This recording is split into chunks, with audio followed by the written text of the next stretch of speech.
You're listening to Star Spangled Banter with James and Peyton, the social and political commentary podcast where we rant, you decide. And so, my fellow Americans, ask not what your country can do for you, ask what you can do for your country. Mr. Gorbachev, tear down this wall. There is nothing wrong with America that cannot be cured by what is right with America. We're going to win so much, you may even get tired of winning. Hi-ho, podcast neighbors. You're listening to another rousing edition of Star Spangled Banter. That wasn't that bad. That was okay. That was my throwback to the 1990s, the great immortal Wilson of Home Improvement fame. Well, again, I hoped him. So again, folks, you're listening to Star Spangled Banter, bringing you yesterday's news today. That's how it usually goes, isn't it? Well, yeah, unless we're clairvoyant, bringing you tomorrow's news right now. No. We're not Christian numerologists. Oh, God. So. The world will end on the Oh, just kidding. It's not Just kidding. Psych. Dumbass. Oh, my gosh. Anyway, well, we're getting ahead of ourselves. We are getting way ahead of ourselves. So, Peyton, how's it going this week? It's been 2 whole weeks, folks. 2 whole weeks that you have not heard from us. Yes. We've been a little busy doing our film stuff. As you guys know, we never let you forget that we are filmmakers first and foremost. And as such, we were off this last week, spending time creating commercials and short films and discussing material for our reel. It was a big week. It was a big week. Yeah. Plus, we had gone 11 episodes straight in a row? 11 episodes straight without taking a break. So we kind of, I don't want to say we kind of deserved it, but we needed to recharge. And boy, did we recharge. These 2 weeks, man, let me tell you. This was a hell of a recharge. This last week was pretty nutty, for sure. Yeah, so the week before was slightly quiet, which I was like, I guess it kind of played out nicely because the week that we took the break, nothing really happened. So we were just like, well, this might be a good week to just let it ride. Hang up our hats for a moment. But then, that 1 week, or the second week, was like, oh, we got to get back to recording. The world went, no, we need them back. Yeah. So get these guys back. I'll we're prove just you guys. I'll fuck up everything else just so we can get them back. Shat on everything. So what all happened with yourself, Peyton? I mean, I know that we were basically working together doing film stuff, but what are you all about this week? Because viewers want to know. For me, it was more or less just busy working on different shows and stuff. I was working on NCIS on Monday, and then I worked SWAT on Tuesday, and then I took Wednesday off because of a thing that I had. What was it? What did I have to do Wednesday? Oh, yes. I had a blast doing this. I'm not ragging on this whatsoever, but I emceed a birthday party. The church that I go to, they do this thing where they basically have this exchange program called IVEP, and it's actually a really neat program. I'm highly supportive of it. Basically, they invite somebody who qualifies or for whatever reason to come and live in the States for 1 whole year, and then people from our church act as hosts, and they live with them, and they do stuff in the community. They find a job, they travel, they do stuff. It's essentially just giving them a whole year's worth of the American experience, essentially. A year ago, we had a gal from South Korea come for a year. She was very sweet. Her name was Joy. This year, we have somebody from Bangladesh. His name is Shuvojit Mandal. And wow, that's a heck of a name. He's a really nice guy. He's really nice. And he always talks about how his English is not very good. He speaks great English. I've known native people born here whose English sucks. So that doesn't mean anything. What's hard, though, is that it took a while to get him over into the States because of the hurricanes and the tropical storms that were happening in Bangladesh at the time. And he has a lot of friends and family that were affected by it. So it's a difficult time for him because he's away from family and friends while all this turmoil is going on. Plus, he comes over, and then a couple weeks later, it's his birthday. Now, we wanted to give him this all-American birthday. So the facilitator of IVEP through our church basically was like, Peyton, you're a theater guy, you're a performer. Would you be willing to MC this guy's birthday? I'm like, yeah, that's totally fine. And she just we just wanted to give him kind of a feel for what a typical American birthday is all about. And I looked at her and I go, well, I don't think we know what a typical American birthday looks like because I don't remember ever having an MC at any of my birthdays growing up. This guy's getting special treatment. Right? I didn't even get a clown at my birthday, so what the hell? Again, I had a blast doing it. It was a lot of fun, but in my head, I'm like, That's not typical. that's not typical. Right. Who hosts birthdays like that? Like, Wow. but it turned out really nice. He got a lot of gift cards to different like American restaurants, like Cheesecake Factory, California Pizza Kitchen, stuff like that. So Good. he's got a lot of really good cuisines to go check out. So that was what I was doing Wednesday, and then Thursday I was working on the TV show Shameless. Friday I took off because you and I were doing promotional material. That's right. We were shooting promotional material for So this much podcast. fun, you Oh, guys. blast We doing did it. we did a photo shoot. Again, our good friend Danny Huang Gadigan, Yep. who is an excellent photographer in her own right, Oh yeah.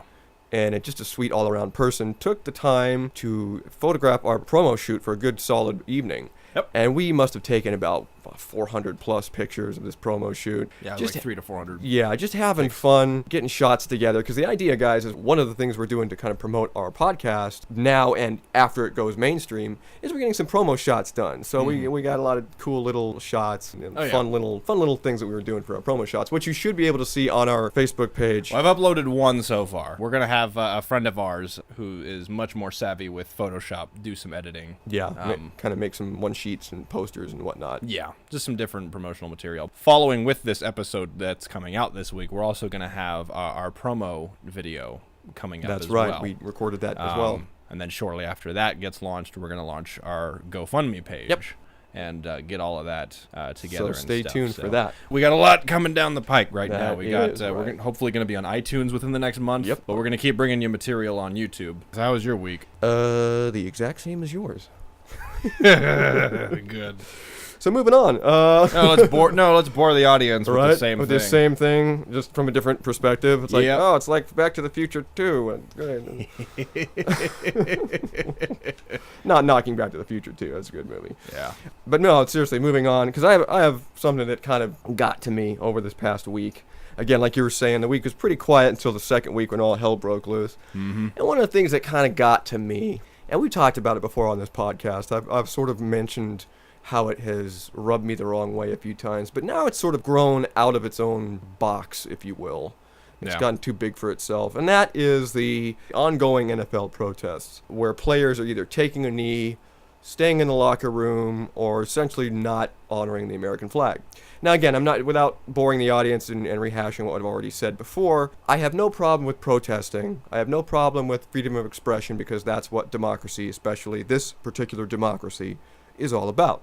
What I am concerned about, however, is the fact that it appears that this particular protest and this type of protest has sort of become more or less a fad in the past few weeks. Right. And I'm curious, and I want to hear your thoughts on this as well, and maybe the audience too might want to weigh in on this. I'm curious, has this become a fad? Is it in danger of becoming a fad? Because my problem is, if it becomes more or less a fad where we're doing this purely to stick it to the man, or in protest of Trump for what he says, in regards to the NFL and boycotting them and blah, blah, blah. Is this just now us trying to do something because it's cool to do versus actually presenting a message and a legitimate protest and a legitimate concern? Right. That's my fear. Again, I don't particularly agree with what they're doing to begin with. I didn't agree with Kaepernick way back when he took a knee. I didn't like the venue that he was doing it in. I didn't particularly mind what he was saying because he's within his own rights to say it. But I didn't like the venue that he was doing it in, nor did I particularly like the target of his protest. But I'm afraid now that this has become more of just a popularity contest, Right. a protest. So I want to hear what your thoughts are. To answer the question about whether or not this is in danger of becoming a fad, the answer is yes, absolutely. And because logically, anything is in danger of becoming a fad, if you think about it. I mean, even not protesting for the sake of not protesting Is in danger of being a fad. is in danger of being a fad. Because if you see somebody protesting and you go, oh, well, fuck that guy, I'm gonna not protest. Right. For the sake of Just being that against the guy, grain, yeah. which going- in turn is a fad in and of itself. Right. So yes, anything is in danger of becoming a fad, and that's what's difficult because situations like this that arise, a lot of it stems from going with the flow sort of mentality. A lot of that you can't really help it. What's interesting, however, is that I feel like a lot of these NFL players and teams and officials within the National Football League, I think that they are in more danger than Kaepernick was. And the reason why is because he was the original. He was the first, and we all knew why he did it. He did it solely out of protest. He did it solely because he was trying to make a statement. And a lot of people were like, that's beautiful. Well, now that everybody seems to be following, you can't really judge their hearts because now you have a multitude. When it was just one guy and he was pretty vocal about it, you knew where he was coming from. Yeah, you knew his stance. You knew his stance. You knew his heart. You knew what he wanted. Now that you've got dozens and dozens of people doing it. Teams that are like, no, I'm not going out on the field, blah, blah, blah, blah. Yeah. Well, are you doing it because you actually care? Yeah. See, that's the difficulty, is that we don't know and we'll never know. I would like to think that they're all in it for the right reason. I would like to think that they're doing this because, yes, this is a very important issue that needs to be discussed and rectified for the most part. But again, even then it's in danger of becoming a fad, because now it's the fad of I have to constantly be in protest. I have to constantly take a knee or whatever. Or make noise or whatever whatever it is. I have to constantly make noise. So there's a part of me that's kind of like, you know what? I'm with it. I agree with it. Weekends are there for a reason. Take a break. Right? Like, it's okay to sit down for 5 minutes and just not be bombarded with everything that's going on. And I guess that's what it is to in me. the world. It's becoming a constant. And I'm like, you know what? Give me 24, 48 hours where I don't have to hear about this crap. Give it a rest. For 48 hours, let's everybody just take a breath. And I guess that's what I have a problem with is, again, it seems to be more of a in thing to do. Oh, it's the popular thing to take a knee. It's the popular thing to bitch. It's the popular thing to go against the grain, blah, blah, blah, whatever, fill in the blank. And I'm like, okay, is it really because that's where your heart is? Or is it just because you want to be part of the in crowd? What are we doing here? So I guess that's where I'm kind of coming from. It's such a difficult thing because you can't really judge them unless you know who they are personally, individually. That's been the ultimate difficulty. For me, though, is that it's also interesting because we have so many people in service in the military that have both agreed and disagreed with what Kaepernick and everybody is doing. And I find that to be extremely intriguing because it's been pretty polarized between a lot of military men and women. It's 50-50 straight down the board. Yeah, that's what I find the most interesting because constitutionally, they're defending Kaepernick's right and everyone else's right to take a knee if they so choose to. That's why I say constitutionally, they're all within their rights to do it, and there's not an issue there. Exactly. I just don't think personally, and I could be wrong, and you and whoever else can say otherwise to this, but I feel like if not a majority, at least a good percentage of them are just doing it just because. That's without a doubt. In the hundreds of people that are doing this across the NFL, there's got to be at least one. At least a handful of people that are like, hey, I just want to be in the in crowd. Why not? I just want to be, Statistically, the likelihood of at least just one person going, I'm doing this to be cool. Yeah, it's highly pretty likely. high. Yeah. I think my frustration is not necessarily with the NFL.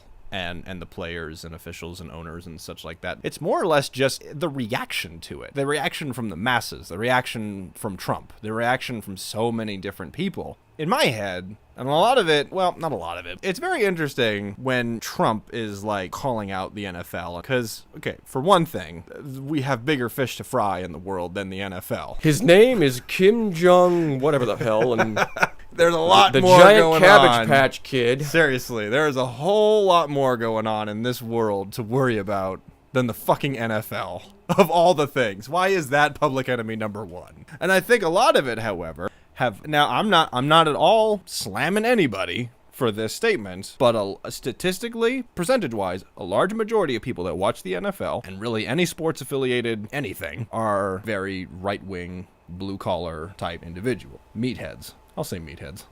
Wow. What a dick.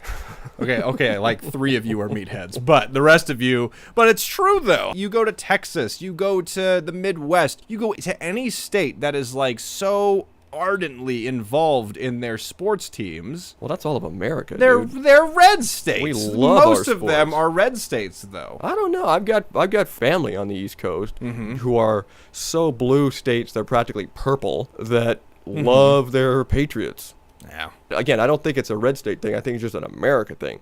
Now, is it probably a little more heavy in the red states? Because what else have you got? You got football, you got drinking, and you got, And you've got your ranch. You got your ranch. Football, drinking, and your the farm. That's what you got. So, you got to entertain yourself where you can. And that, I'm not knocking that came from the conservative. I just want everybody to know that. And I'm not knocking them at all because, trust me, I like ranches. I'm not a huge fan of football. and I don't have anything against drinking. That's the funny thing too, is that the only time I ever pay attention to football is when the Seahawks are involved. That's it. See, I'm gonna piss more people off. I'm a Patriots fan. Yeah. I love the Patriots. Oh, you are gonna piss off a lot of people. And that's the only reason I really watch football is for the Patriots, or sometimes the LA Rams, because now that they're back, I'm like, okay, Right. now that we actually have a team. Yeah. I mean, they weren't great to begin with when they were in St. Louis. We have two and teams now. Well, yeah. Didn't the Chargers just move back? Yeah, I guess. I haven't been keeping up. I think the Chargers just Did moved back. they move back from Oakland? Or wherever they went? They went to San Diego. Well, they've always been in San Diego. Yeah, but I thought they were moving up to LA. They were going to, and then decided, I think, to move up to NorCal. Oh, interesting. So I don't know if that Oh, fell that through probably makes sense. Well, because I know that the Raiders went to Vegas. Did you hear about that? No. I think that happened. Oh, Hang on, there go all the Raiders fans. I gotta double check this. But the thing that intrigues me is that I've seen a lot of comments on a lot of right-wing individuals about this whole football situation. And a lot of the comments are, when it comes to protests, when it comes to anything political or social or whatever, yes, they get angry at, say, the entertainment industry or the arts or anything involved with anything social, anything that's pop culture per se. They get upset with it, but they also realize, well, yeah, that makes sense because, it's always the liberal artists that have to do stuff like that. It's always this, But they usually don't make that big a stink about it because they either just like... Well, they do, but it's such a flash in the pan that we barely hear about it. It's like, they pitch a fit and then they stop in the same day. It's like when people are like, that guy made a controversial movie, and everyone goes, well, yeah. Duh. That makes sense. Right. Like, if they made a non-controversial movie, I'd be like, oh my God, we need to talk about this. Right? That would be news. So the frustrating thing is that they are all... Yeah, it says here, Raiders. The Raiders got moved to Las Vegas. Wow. Isn't that wild? Wow. When was the last time Vegas had a team? I don't think Vegas has ever had a team. Yeah. Again, I'm not a sports guy. There's probably like half a dozen sports listeners out there right now going, you guys don't know anything. Dude, that's going to make the 15 suck. Oh, yeah. It's going to suck, dude. Well, I don't drive to Vegas anymore. I always fly because I drove there twice. And the ride back was probably the most unbearable thing. Like, if the government ever wanted to find out information from our Guantanamo inmates, take them on a drive back from Vegas. First off, get them drunk, get them a hangover, take them back the next morning from Vegas on the 15. They will tell you anything. Yeah. I will tell you where I buried Lindbergh's baby. I mean, I hate that drive. So yeah, You know where Bobby Fischer went? Where is he? I don't know. I don't know. I do, but I'm not telling. So going back to the right wing thing is that it's the status quo amongst the entertainment industry and the arts, and so they make a stink about it, but it's pretty. It's par for the course. It's pretty tame. Yeah. Like they don't go up in arms about it, but all of a sudden, their beloved sports teams start getting involved in it, and they lose their goddamn minds. Well, yeah, about dude, it. because the country has a constant hard-on for football. I don't know, but I guess the flip side of it is that there's a lot of stuff out there that I'm really passionate about when it comes to film and stuff like that. I'll give you an example. I'm a pretty staunch believer in not having bootlegs of movies that are in movie theaters. That's like pretty much across the board. Yeah. One time I kind of went a little too far because it was back when I was like just really passionate about it. And a buddy of mine had a bootleg of I want to say it was Wall-E, but we were watching it, and you could tell it was a bootleg. It still had the time code. It was slightly out of proportion. It just looked bad. The reason why is because when a film is created, editors take a long time to solidify the aspect ratio, the color correction, the sound design, the computer graphics. I Yeah. mean, it's a lot of work. Huge It's a huge endeavor. process. Yeah, it's a huge endeavor, and people spend like upwards of like 12 to 16-hour days For 6 months out of the year. Yeah, for 6 months out of the year. Like, yeah, they'll spend like 12 hours a day working on it and get like maybe like 5 minutes. Yeah, like 5 minutes done. And it's frustrating, which is why I'm like... It's very As much as I difficult. enjoy editing, I hate it the exact same time. And as someone who views films as an artistic piece, you kind of have to look at it as, in a weird way, betraying the art. It's like if somebody walked up to the Mona Lisa, took a picture of it, printed it out on 8x10 glossies, and started passing it out for money. It's not going to be the same thing. It's not going to be the same It's not thing. gonna be the It's going same to be an thing. inferior product, and it's going to be an insult to the artist. Exactly. Absolutely. So that happened. A guy brings a bootleg of Wall-E. And I was so pissed off that he did that. I literally walked up, I took the DVD out of the DVD player, I opened the door, and I threw it like a frisbee outside his house. He's like, dude, what the fuck? I'm like, how dare you? I was, now again, And this was stomped like off indignantly. this was like 8 years ago that this happened. Now I've cooled down a little bit. Normally, if there's like a bootleg playing, I'll usually just walk out of the room because now I'm like, well, it is technically his property. I probably shouldn't have done that. Yeah, but property destruction, but but at the same time, but he knew Yeah. like how passionate I am about film, and he got it. But a lot of it's just because they don't like how expensive movie theaters get, which I get. But at the same time, respect the art. Exactly. So I'm not saying that you can't be passionate about your football team or your sports team, but I don't know. It's just weird how just up in arms everybody is about these protests. Because right now. it's such a tricky thing, and without pushing this conversation too much further, I think because it's such a polarizing thing that, like I said, even for myself, a conservative, I get it. I understand why they're doing it, and Right. constitutionally, they're well within their rights, and I don't have any right to say otherwise. But as I've said before, because the context of where they are and what they're protesting, specifically the symbol that they're protesting versus what really should be protested, that's what I have a problem with. And the fact that, and I've heard it tell by some viewers of the NFL, that they're a little bit miffed that their hard-earned money that they subscribe to that particular NFL channel is going to watching teams belittle their flag. Well, they've done what they're well within their rights to do, and that's cancel their subscription. If you don't like what you're seeing, don't watch. Yeah. Cancel your subscription. Again, I don't particularly agree with what the NFL is promoting. I don't particularly agree with what the players are doing in this particular stance, but they're within their rights to do it. Yeah. And until enough people boycott, quote unquote, the NFL to where the NFL feels the pinch and goes, okay, you know what? No more protesting. Until that happens, you're going to be seeing this because that's the democracy we live in. Right. I think a big frustration, though, especially just coming from a more liberal mindset and having more liberal friends, is that a lot of people are more frustrated with Trump, go figure, because of the whole issue with when it came to, we're going to throw it back, when it came to Charlottesville, he wasn't very vocal about specifically targeting this Nazi white supremacist regime. I'm gonna step up right now and just say it's getting to be a weak argument. I'm tired of people coming. Well, he didn't say enough. Well, blah, blah, blah." okay. Well, at least he didn't sit on his fat ass and not say shit. Right. But hear me out, though. He didn't necessarily specifically target them by name.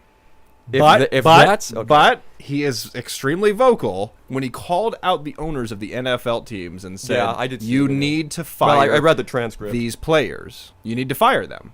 And in my head, I'm like, holy shit, you literally have Nazis marching in the streets of your country, and you're not willing to call them out by name with the shit that they pulled. People died! People fucking died because of that. But you're gonna tell the NFL owners, fire those specific players. What the fuck is wrong with you? Are you kidding me? God, I'm getting fired up now. Welcome to the show, everybody. I'm your host on the right, James, with your host on the left, Peyton. Motherfucker. I just realized I don't think I introduced us, so that was a great intro. That's what pissed me off, is that, again, he's so... No, let it out, dude. I'm glad we're getting... It got to me. You know what? That got to me. Honestly, dude, and I'm gonna cap it off here because I think this is a great segue into a politic of the week. Oh, but I had one question for you. Okay, well, hold that question because I do want to get to it. It was more of a challenge. Okay, well, let me say this and then we'll get to the challenge. All right. I think if people's main problem with Donald Trump is the fact that he didn't come out and say something by name, and yet you've had previous presidents do a shit ton more worse, I think we're okay. Well, not okay, but I think we're... Like sticking his nose in places Sticking his nose in places he shouldn't. Obama stuck his nose in places that he shouldn't. George W. stuck his noses in places that he shouldn't. Bill Clinton stuck his nose in Monica Lewinsky. We think. I don't know. I don't want to be there. I'm glad I wasn't. In any case, if all the liberals can do is bitch about the fact that he didn't say a certain word or certain group of people verbatim, Yeah. and that's all that they have to pitch a fit about versus all the shit that all previous presidents have done, you know what? Try again next time.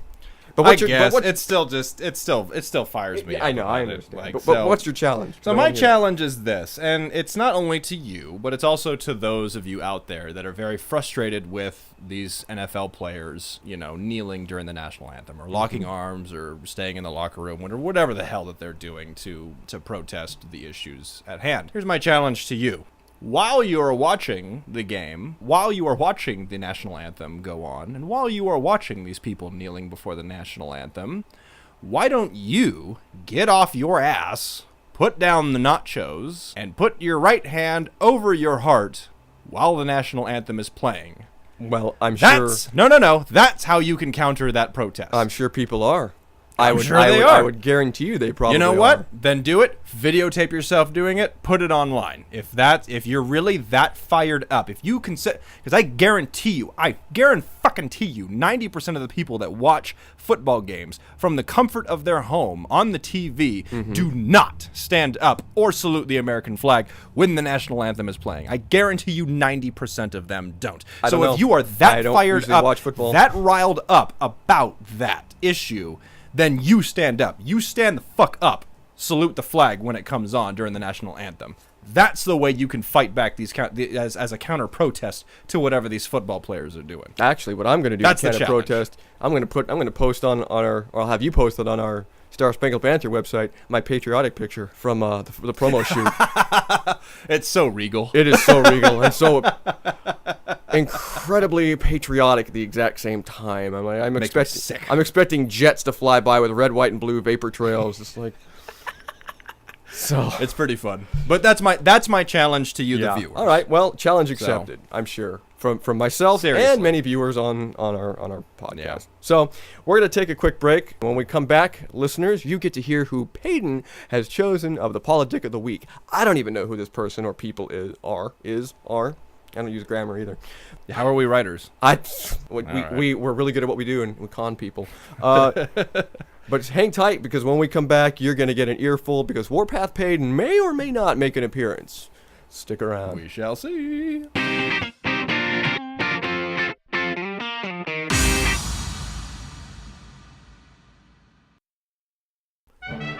And now, it's time for Politic of the Week, the part of our show where we introduce to you a political or social figure who has been particularly stupid in the eyes of the nation.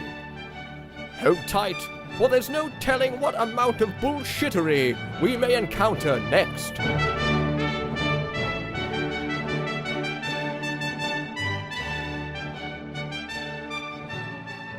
Oh, how I've missed you, Harold. And I have missed you, sir. Oh, I love that he's still in the room with me. He's never left. That makes me smile. All right, so we got a fresh one for you guys. So fresh I can smell him from here. Ooh.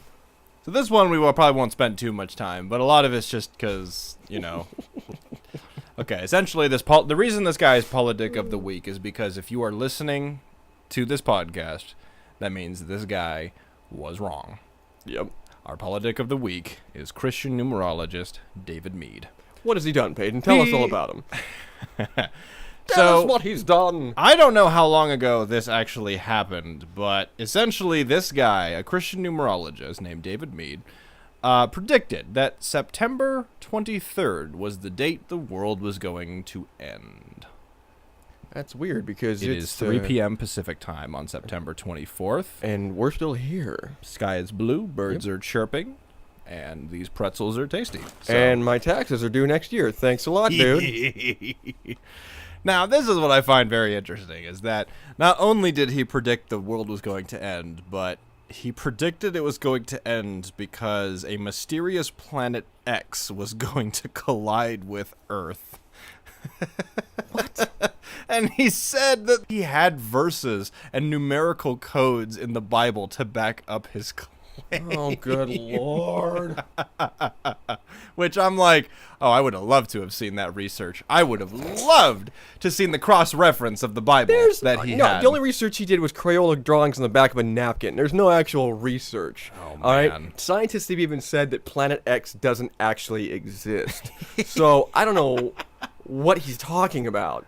I don't either. It's so great. It's so great because now he's claiming that the end of the world. He goes, no, he misunderstood some of the passages or some of the whatever. Now he's claiming that it's going to happen on October 21st of the same year. I was just kidding. I didn't actually mean the 23rd. I must have stuttered. I meant the 20, the 20-something of October. Dude, you got caught in your own stupidity. The station... You can't backtrack. According to the Washington Post, the station reported that Meade says that September 23rd is foretold in the Bible's book of Revelation as the day a series of catastrophic events will begin. However, the author has since clarified that October will be the month of quote-unquote action, and 7 years of war and disaster will begin October 21st, according to the station. It is possible that at the end of October, we may be about to enter into the 7-year tribulation period, to be followed by a millennium of peace. Meade was quoted as saying by the Sunday Express. Of course, NASA, like you said, on its website last week dismissed the Planet X theory as a hoax. It is. There's no planet. Find me. We have been trying to look for Planet X for how long now? For at least 50, 60 years. I haven't found it. Yeah. I have no idea. All this advanced equipment, and we have not found it. But yet this guy with his protractor and pencils Which, again, found like, the thing. This guy is quoting the 7-year tribulation period and the millennium of peace. Okay, I don't remember in any of those verses in the book of Revelation does it mention anything about a giant-ass planet colliding with Earth. I mean, maybe it's supposed to be a metaphorical, like two dimensions combining or something. I think he's trying to reference, I forget exactly where in Revelation, but basically the heavens falling or basically celestial bodies falling from the sky type of thing. Meteor showers, more or less. So Planet X is more of like a spiritual dimension and not an actual physical embodiment. I think it's... To this guy. To this guy, probably. I don't know what this guy's thinking, but it's scripturally, I'm imagining actual meteorites and things falling. Right. This guy imagines a whole damn planet smashing into Earth. How do you translate that from scripture? I'm not really sure, but he did. So, yeah. So, again, this guy, you can't do... Dave, buddy, you can't backtrack your stupidity. You can't go, oh, no, what I really meant to say was October. Oh, my word. They actually have a name for Planet X. It actually has a name. Nibiru. That's awesome. Like something out of Star Wars. That's amazing. Set course for planet Nibiru. Oh, I love that. I love that name, Nibiru. Oh, I love it. Yeah, it makes the NASA, it makes the inner nerd of me happy. NASA made another comment. They're like, various people are predicting that the world will end on September 23rd, 2017, when another planet collides with Earth. The planet in question, Nibiru, doesn't exist, so there will be no collision.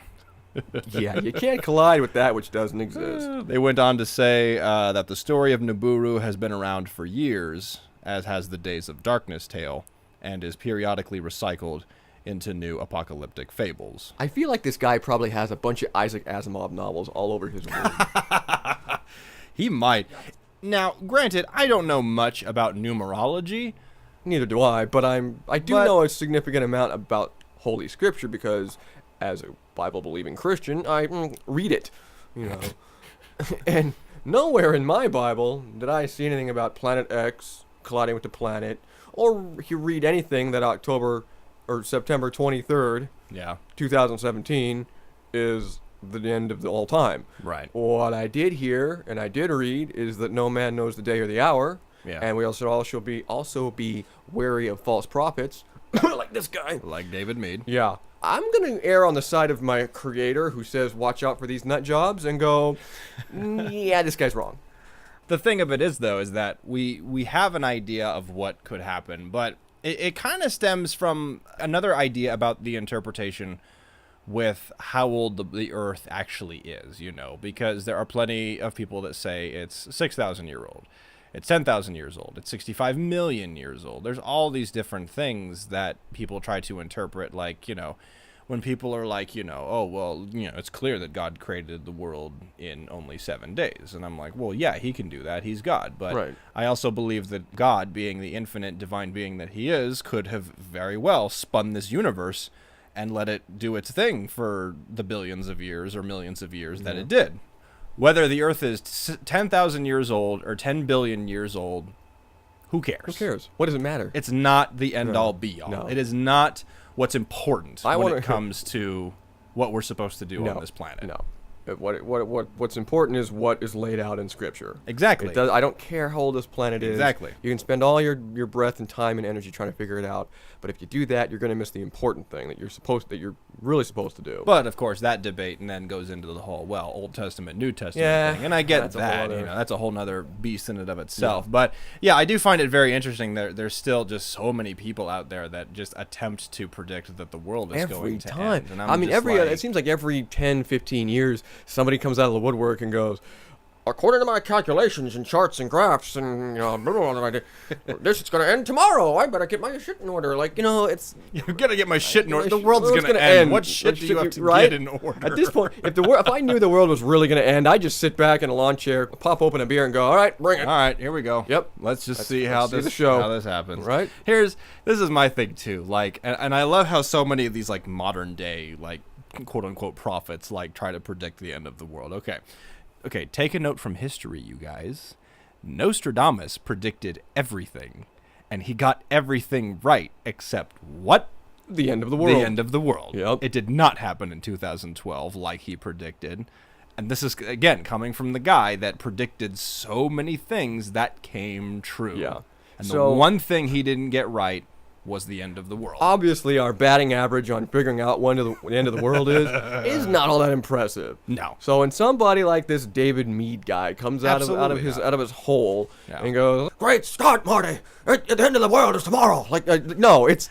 I think a big reason why, though, and this could be my prediction as to why this guy thought so, is because look at everything that's happening in the world right now. You've got a mass amount of but to be honest, a lot of Christians out there are freaking out because of the whole we're clearly in the end times. We're clearly this because of all these hurricanes, because of all these different natural disasters. And I'm like, okay, yes, but a couple of things. First off, we are in hurricane season. Yep. And because of climate change, because of the issues with global warming, the waters are a lot more hot. There's more moisture in the air, creating hurricanes. Yeah. And this is the time of year that hurricanes always and happen. Like I said last time in our last episode, sometimes we get lots of hurricanes. Sometimes we get none. So to use that as your basis of studying, it must be the end times, only hurricane. Maybe it is. Maybe it is. Maybe it is, but maybe it's not. I would like to think that I don't know. And to be truthfully honest, nobody does. I don't care. It's not what's important. No. What's important is living your life each day, loving and caring for others, doing the best that you can to share that love and compassion with other people. That's what's important. Amen to that. Not only that, but think about it this way too. When it comes to hurricanes and natural disasters and all of this crazy shit that happens, 1,000 years ago, people that were living in the Kansas area had no idea of any tropical storms that were hitting Peru. Yeah, they didn't have the Weather Channel. Yeah, no one had the fucking the Weather Channel. Yeah. No, the Earth Channel. The Earth no one Channel? had that either. Yeah, it's probably out there, but nobody had it. But it's because of 24-hour news outlets that now we're able to see news what's outlets, going on. Media, social media. There's a lot of evidence that shows that there was a lot of other stuff happening around the world 1,000 years ago that nobody knew about. Nope. But because we're so much more aware of what's going on, of course we're going to freak out and assume that we're in the end times. And I think that's But why. people, after Jesus rose from the dead, people were like, oh, well, a week later, it's going to be the end of the world. His own disciples were like, okay, well, now that he's gone, it's in a week. Hang on. Exactly. It's coming. It's coming in a week. And here we are 2,000 years later, and we're still nothing. Nope. So I'm waiting. Anytime now, buddy. Yeah. So that's why he is my politic of the week, because just the fact. I think the main reason is just because A, he tried to predict it, and then B, literally days before it happened, he went, oh, wait a minute, I screwed up. Which now I'm like, why did you go to school? Why did you study numerology if it's not going to do you any good? Well, it's not going to do anything. If you're that bad at it, why did you bother? Watch, I bet you this guy makes more money than we do. Oh, I guarantee you Son he does. Of a bitch. He's probably living in a Malibu beach house someplace, making all these dumbass ideas. Oh, man, kills me. It's just not fair, dude. So that's my politic of the week. He gets it. He definitely gets it. David Meade, my good friend, my good buddy, you crazy son of a bitch. You get politic of the week. Harold agrees. Harold agrees. You are a dick, sir. You have produced much bullshittery. Particularly stupid. Anyway. But this is a nice segue because of the fact that we're talking about the end of the world. We're going to segue into our headliner that deals with what, Jim? Kim Jong. That's right, folks. We're going to be talking a little bit about North Korea and the potential for essentially just The end of the world. the You end hear of the that, world. David Mead? Hear that, David Mead? You Yeah. were wrong, you poor delusional bastard. Bastard. But yeah, so North Korea. Yeah. Wow, we were not expecting him to kind of like just go off and Actually, fire a missile. fire missiles. Well, because how many times have they tried to do it in the past, and it was like a Viagra commercial. The thing would just like pop Yeah. off and land 2 feet from the Sea of Japan, and we go, "That's why you can't do it, buddy." It's difficult too because Japan is an ally, correct? Yeah. Yeah, so that's tough because Well, yeah. if they were launching over like, I don't know, why can't they launch them over like Iran or Saudi Arabia? Well, because you'd have to cross China and about 4 other countries to do it, Stupid. which would still piss people off. So it they're- would I mean, still, they're but not as much as what they're doing now. Yeah, but the point is, this little Cabbage Patch Kid named Kim Jong over in North Korea is creating some serious waves. And I know we've talked about it before on this podcast, and we've discussed, is he that big of a threat? What do you think the odds are? What is the next gameplay for North Korea? Yeah. And honestly, I don't know. A few short months ago, I could have told you nothing is going to happen, and maybe nothing is going to happen now. Maybe this is all just bluster as usual. I mean, we've seen this. See, kind that's of what thing I'm wondering. before. There's like a weird part of me that thinks that Kim Jong-un he's baiting Trump. He's baiting Oh, I him. think you definitely think he's baiting Trump. And I wouldn't take the bait. if I were Trump is, I'll say it, Trump is too stupid to realize that he's falling for it. But here's the thing, too. If Kim Jong does decide to actually go so far as to attack an ally in trying to bait Trump, stupid or not, the guy has to respond. It's not that he doesn't want to come after us. He can't come can't. after us. There's nothing that can't. he can do that's going to put a dent in these United Well, States not of only America. that, but he knows very well, and as Trump reiterated himself, if he tries to do anything, yeah, it won't be fun for him. exactly. But yeah, we're allies with Japan. We're allies with China. We're, I guess, I don't know what we are with Russia right now. We are tolerant of Russia. tolerant of one another, I think. But that's the thing, is that everybody that's in North Korea's vicinity is more or less an ally of the United States. They could literally go after anybody. Now, granted, I don't think North Korea is going to go after China because They're not that stupid, number they're one. economically and they're tied economically to each linked. other. Yeah. Yeah. So that would be dumb on his part to go after China, which makes sense now that why he's going after Japan, because Japan's a lesser threat. Yeah. But, but then there was even talk about him. He was going after Guam. He was going after, I don't know, where else did they say he might be He could go after testing Laos. missiles? He could go after Vietnam if he really wanted to hit something close. He could go after the Philippines. That was another one that was that was a concern. I mean, again, look, we're not saying that the guy doesn't have fangs. We're saying he'd be stupid to show them. Here he is showing them. But I mean, like, seriously show them. I mean, like, start a war type of shit. It's hard to say. I don't think he'll do anything against us personally, but yeah, he could very well go We after. could dick around with some allies for Yeah. sure, which would then throw us into a bit of a conflict because as allies we have to respond. But then that puts us in a conflict because if we actually go to war with North Korea on their turf, that's going to fuck up a lot of situations. No, because think about it. The refugee issue is going to be one of the biggest problems because... Well, yeah, where are they going to go? Well, that's the thing. Both China and Japan have said if there's war between the U.S. and Korea, we're not taking any of the refugees. We're not taking anybody. So now you've got like a whole country, just North and South Korea, that are gridlocked. Yeah. Where are they going to go? Well, that's why nobody wants this conflict, because the outcome is not going to be pretty for anybody. Yeah. And I do like Trump's stance with the UN that he recently expressed in regards to North Korea. I didn't He's- see that. he's I just saw the Iran one. He's very, well, the Iran one was good too, but he was very no nonsense. He made it very clear that we and our allies aren't going to stand for any bullshittery. Right. You know, he made it extremely clear where we stand, and I'm, quite honestly, I'm glad to finally have a president who has some balls. Granted, I would hope to think that he and our other political leaders would be smart enough not to poke the bear too much. One would hope. But at the same time, I'm glad that he's got balls, because we went for at least one administration where there was just no doubling down on our enemies. Yeah. I mean, honestly, That's personally, such a tough call. It is. Do I agree that Kim Jong-un and He's a lunatic. the entire North Korean regime needs to go? Yeah. Yeah, Absolutely. it needs to go.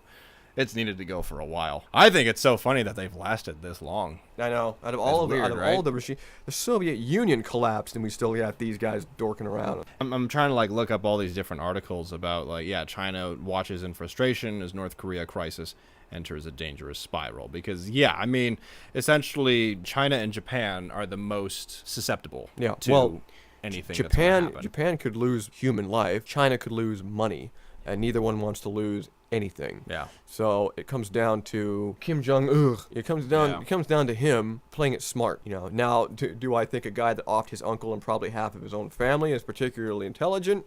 No, I do not. Do I expect him to be smart about this? No. I don't expect to see anything good coming out of that particular regime. That's why I hope and pray that our own leaders will act responsibly in handling this. And so far, I have to say I'm pretty happy with what I see. I don't see too much in the way of patronizing. But then again... Here's something. This is an interesting thing, because a lot of people are saying that, Trump is essentially threatening to totally destroy, quote unquote, North Korea if things get out of hand the way that they potentially could. Right. So the question then is, and a lot of that, again, is because of everything that's been happening recently with immigration, and we know for a fact that China and Japan aren't going to take any Korean refugees whatsoever. Is America willing to stand up and take these Korean refugees if there's war? Well, that's a very big hypothetical, because you've got more than one hypothetical within that hypothetical. You're asking, I'm curious what they are. Well, are we going to have a war? That's the first hypothetical. Right. Is Kim Jong actually going to attack an ally? That's another hypothetical. Okay, but worst case scenario. Worst case scenario, he hits Japan, the shit goes sideways, we declare war, we mop the floor with Kim Jong, we turn North Korea into a Walmart parking lot, and we have to do something with the refugees. Right. Would we take them? I don't know. Because the only reason I say because is look at the recent track record with refugees. Are we going, I understand to take that. them? Well, I understand that. The problem is that this is an issue that we are didn't more or less start, but I mean, we're one of the two people involved in this whole situation. Think about it. A lot of the Syrian conflict stems from problems within their own borders. Right. And a lot of those refugees, they had a lot of different places to go, and but obviously, I mean, as frustrated as I am that we have been very antithetical to helping them, I get it. It pisses me off that we didn't help out more Syrian refugees, and that we're still not. But I oddly get it, because that wasn't necessarily our conflict. Right. But I definitely and also think, of the potential threats that are involved. So right. I get it. I hate it. Right. But that's the thing, a conflict like this where it's between two parties and we're the second party, I feel like we have a little more responsibility to help help the collateral damage. Well, again, it's a hypothetical. Yeah. I don't know what's going to happen. I can't say for certainty. In my opinion, should we? Well, yeah, we should try to do everything we can. Whether it means taking people in or whether it means offering supplies, services, relief, whatever. I definitely think we should play an active role in that, for sure. Yeah, I do. But I don't know exactly what can be done. One, because of the distance. Two, there's a giant-ass ocean separating the two of us, so where are they going to go? So again, I don't know. It's a very large, hypothetical, hopefully never have to be answered question. I would hope not. And And we were talking a bit about this yesterday, too. Well, maybe we can touch on it if you want, or we can back away from it. But it's sort of the idea that you have nations in the Asiatic continent that some of them are they don't have much empathy for one another. Oh, for each other? For each other. Oh, no. Yeah, we can totally talk about that, because Yeah. I have never understood that either. Because trying to trace back the roots of why the Chinese and the Japanese, well, that one's a little more evident, just because of what happened with the Chinese economy in the mid 1800s collapsing, and then World War II build up, and then the Japanese came in and did their shit. So I understand why pressures and problems between Japan and North Korea have continued and festered. There's even problems with anyone who's in the Southeast Asian area, the Philippines, Thailand, Laos, Cambodia, Vietnam. Any one of those. It's so weird how all these Asian nations essentially hate each other. And I wonder if they can actually explain why. I mean, okay, maybe China and Japan, we can figure that out on Yeah. their own.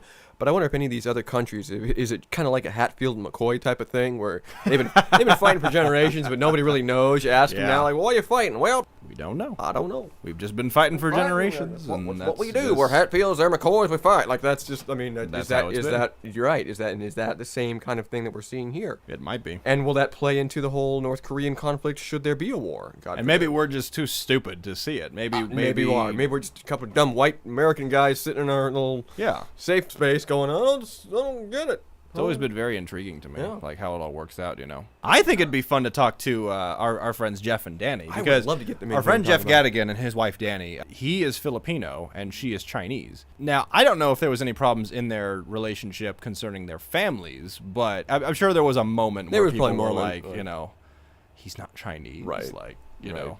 I don't know. I mean, that'd be interesting to ask them. That'd be interesting Yeah. to find out. I would definitely love to get them on at some point. And That'd be ask. fun. But again, I don't know if that plays into anything having to do with the conflict. Maybe it does. I'm rather interested in that though, because it doesn't seem to be a religious issue like it is between Oh, with like the between- Middle East. Middle East. Because you've got the different tribes of Islam. You know, you've got the issues with like the Sunnis and the Shiites, and Right. take it a step further, and then you've got the Palestinians and the Israelites and all. You know, Yeah. it's just that you've got all these different sanctions, and that is clearly a religious It's a religious issue. fight. Yeah. The majority, as far as I know, the majority of these Asian nations are atheistic. Japan is, I know for a fact. I had a buddy live in Japan for a number of years, and he said that about like 90% of the nation of Japan is essentially atheistic. Some of them still adhere to like Shintoism, or even in China, some Chinese, still, follow like Taoism or Right. stuff Still like pray to that. the ancestors type of thing. Exactly, and of course there's pockets of like, Christian missions throughout the nations, but for the most part, most of these Asian nations are atheistic. Is it straight up atheism or is it agnostic? I think it's atheism. Okay. I think a lot of it came from the fact that most of them, at one time or another, were polytheistic. So they, instead of having just like a one god or a few gods, they had like thousands of different gods. Now they went to the not extreme. only that, but yeah, when they're praying to their ancestors, they're a form of deity now. They're a Right. form of a spiritual being that they pray to. So they, in and of themselves, are a type of god. Mm-hmm.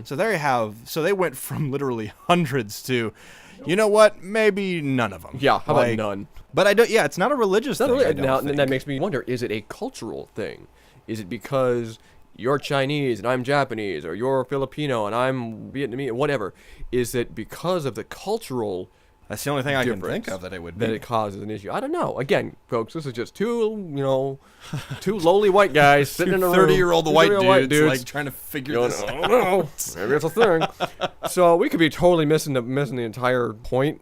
I don't know, but it's something to think about. And I'm curious, going back to what you're saying, will this animosity, or at least this reluctance to cooperate, play into the conflict? It's so hard to tell because honestly, I'm looking at a map right now of like Southeast Asia. You got like Singapore, you got Malaysia, Indonesia. I mean, shoot, you could even go to Taiwan, Papua New Guinea. I mean, hell, they could even like go to Australia potentially. But that's the thing, like Who's going to take them? who would take them if there was a war? Who would take the refugees? First off, where would they go? Because again, you Yeah. have large landmass or huge bodies of water. And Yeah. two, who would take them?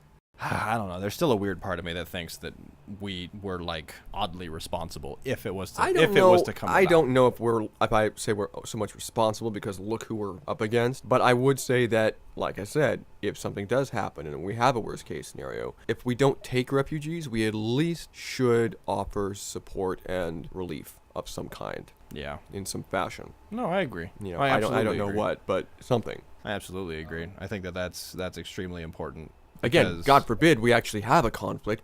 this is so intriguing to me because it very much it's in a similar fashion to, I guess, everything from World War II with Hitler. It's just like we don't want to go to war because there's going to be so many different casualties. You're going to have, we had casualties from soldiers, and then you had casualties with, the Jewish genocide that happened during the Holocaust, and we didn't want any of that, but it was going to happen no matter what, and that's what sucked about it.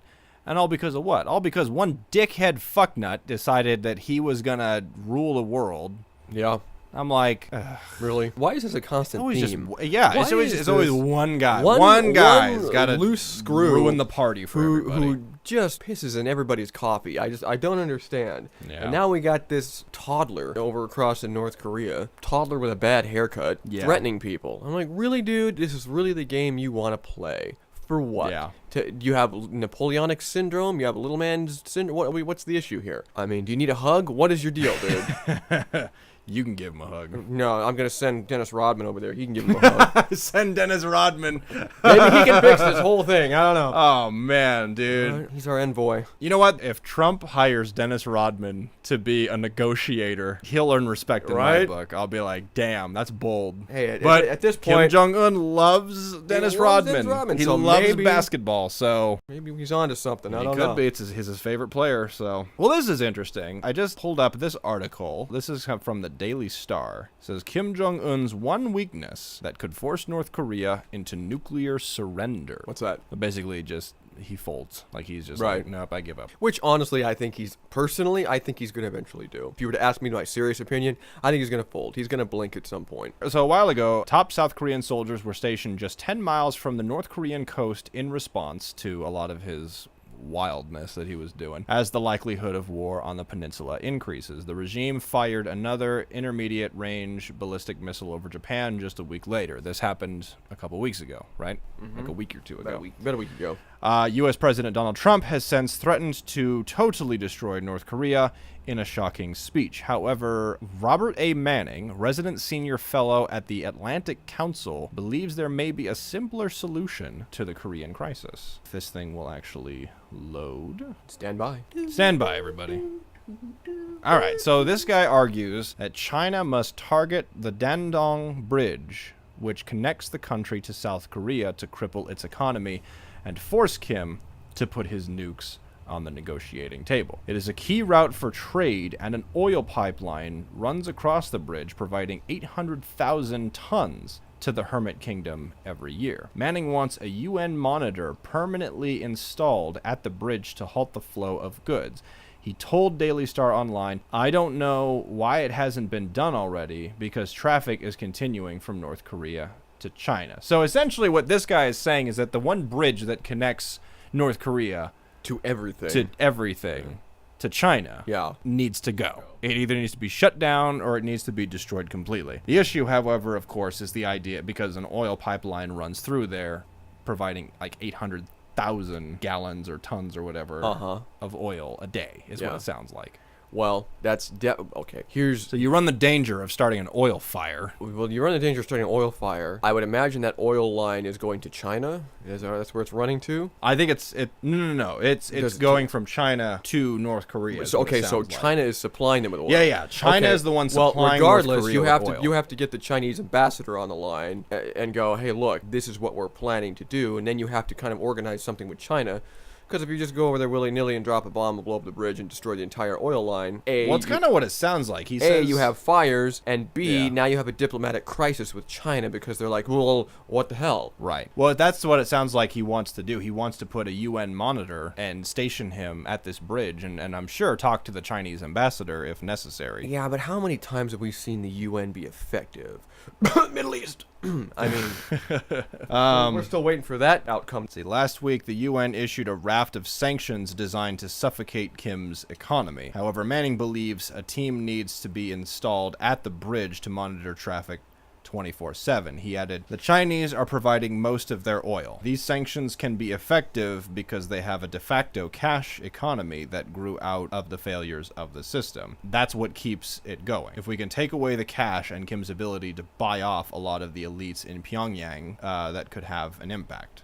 I agree. I think if they maybe not fully cut off the oil supply, but maybe instead of 800,000 gallons of it, maybe only give them like 200,000 gallons. Well, we do it with See them. how far they can We stretch do with it. them what we did with the Soviet Union. Is we basically made them go bankrupt. Yeah. And that's the idea. Is that's how you win. You bleed them dry. He just says, remove their access to their international finance system, cut off their exports of minerals. That's something like $1 billion a year. Right. So if you do that, if you hit them in the Right. checkbook, I guarantee you, you're going to it see will. some capitulation somewhere. This is the issue, though, is that China is more or less an ally of North Korea. And that's the problem, is that if China was to make a decision to shut down the bridge to essentially try and maybe not cripple, but Put the squeeze on. put North Korea in a chokehold of sorts, that's going to have major repercussions on them. Yeah. Maybe not economically, but maybe militarily or culturally. at least. Kim Jong-un could very well launch a nuke into some this farmland guy, in China, and they go, never mind, reopen the bridge. Right. You know. I mean, this guy, we've seen this guy. He's a bit unhinged. So, you put the squeeze on him.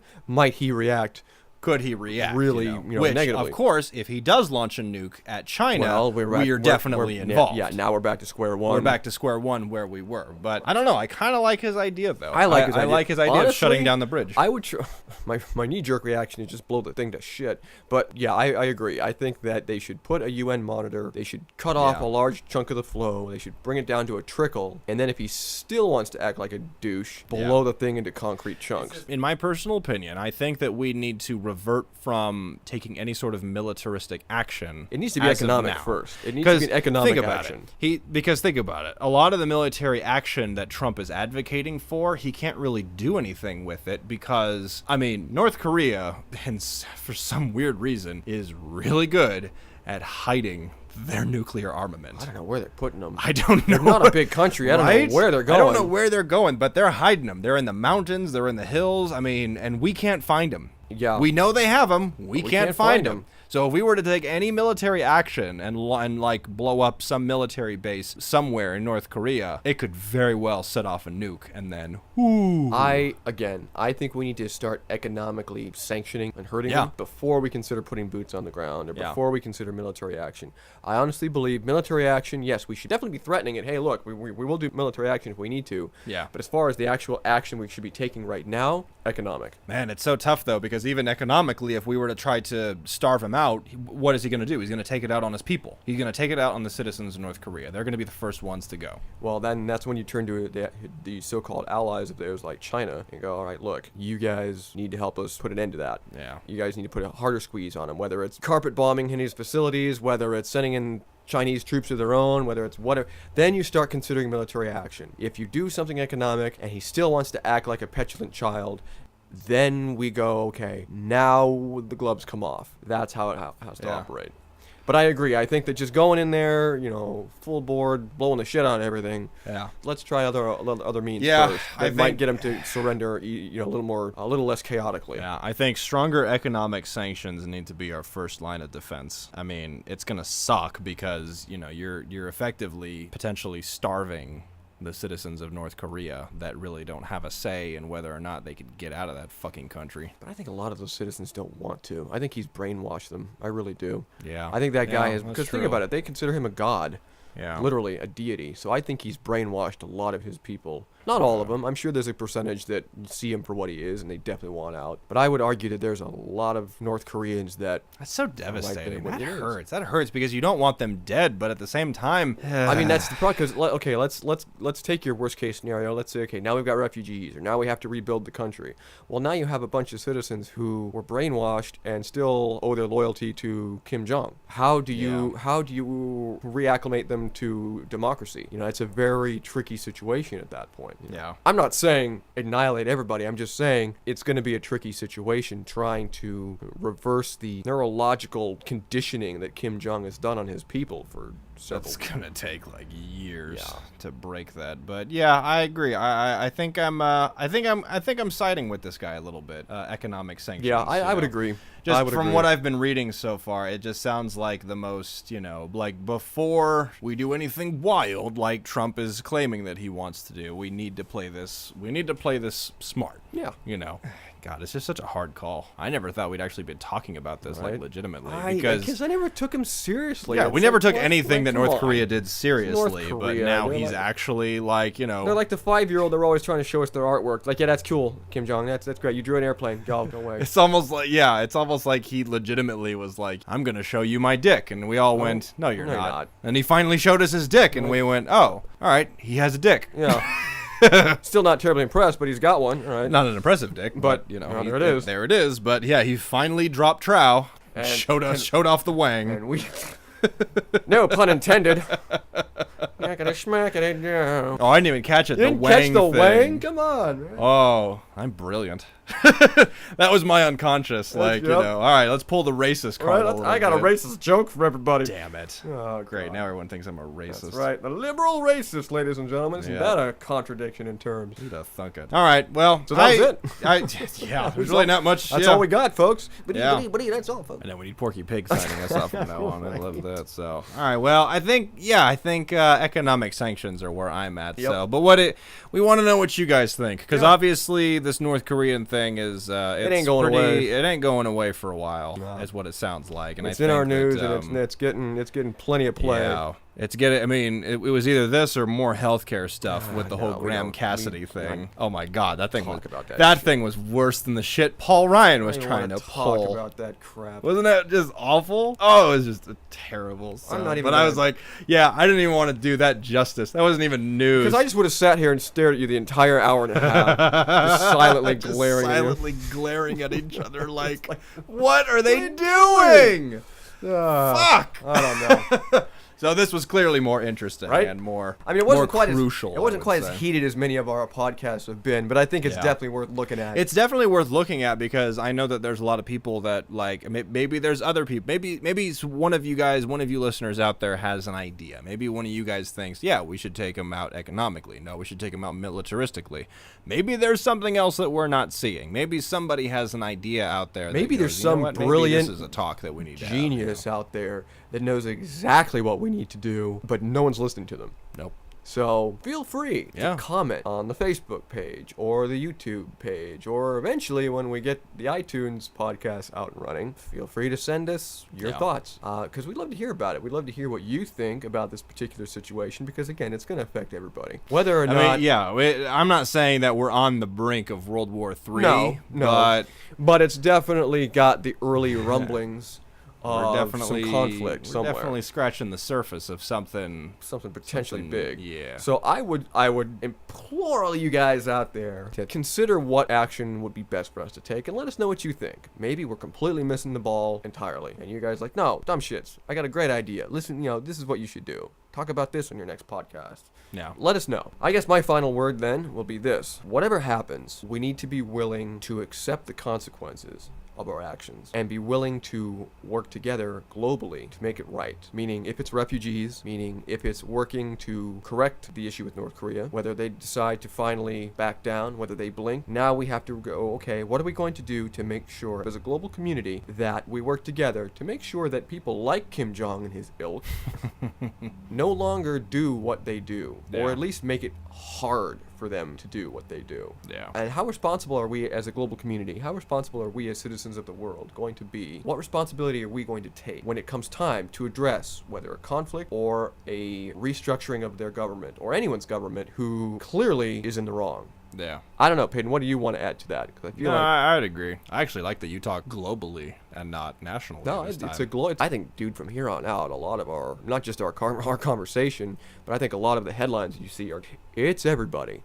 Every little ripple, every little sneeze, every little lift of the finger that any other country does is going to drastically affect the world. And I think we need to be aware of it. And we need to be looking out for these despots and these dictators and these crazy crackpots. And we Yeah. need to decide, okay, are we going to be isolationists about this? Or are we going to come together and work as a globe to make sure that we don't find ourselves in a precarious situation? I think it's our duty as global citizens to be aware of any potential danger and to be aware of any potential problems that anyone else might be causing Right. for their citizens. Right. And do what we can to help them, whatever that may be. So instead of sitting there on your ass complaining about the entire Jacksonville Jaguars taking a knee during the national anthem, maybe take a moment to go, there's some bigger fish to fucking fry in the Exactly. world right now. And I'll agree, as much as I'm not a fan of this protest thing with the NFL, the world has shown us there's a lot more important stuff going on, and we need to be aware. Yep. So I guess that's the final word for both of us in this podcast. Be today, aware. is be aware. Be involved. Be involved and be in aware. the conversation. Exactly. And Get involved. Get involved. And with that said, ladies and gentlemen of the world, we thank you again for listening to our podcast, listening to us ramble, listening to us rant, and listening to us carry on. Because, hey, we enjoy seeing you and having you here. Are we seeing them now? In our minds? Oh, in our mind. Oh, well, that's use stupid. your imagination. I just thought there was like a screen somewhere that we're like, oh, look, there's Mary from Topeka. over Maybe there is. Well, Mary and Topeka, if you're listening, you look hot. And clean that house. It's a disgrace. And finally, ladies and gentlemen, as we always say on this podcast, signing off, stay cool out there. Leave the crazy in all of its glory to us. Rock on, motherfuckers. Later, peeps.